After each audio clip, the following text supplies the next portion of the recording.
রসুল আরবি নায়েবে পরওয়ার, জিবরাইল চুমে যার দরবার।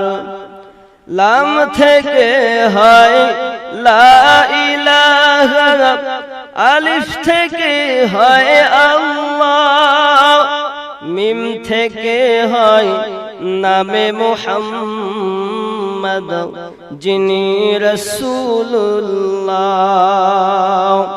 শহীদ আজম ইমামে হুসাইন নওয়াসা তাহার, জিবরাইল চুমে যার দরবার। নূরে মুহাম্মদ রসুল আরবি নায়েবে পরওয়ার, জিবরাইল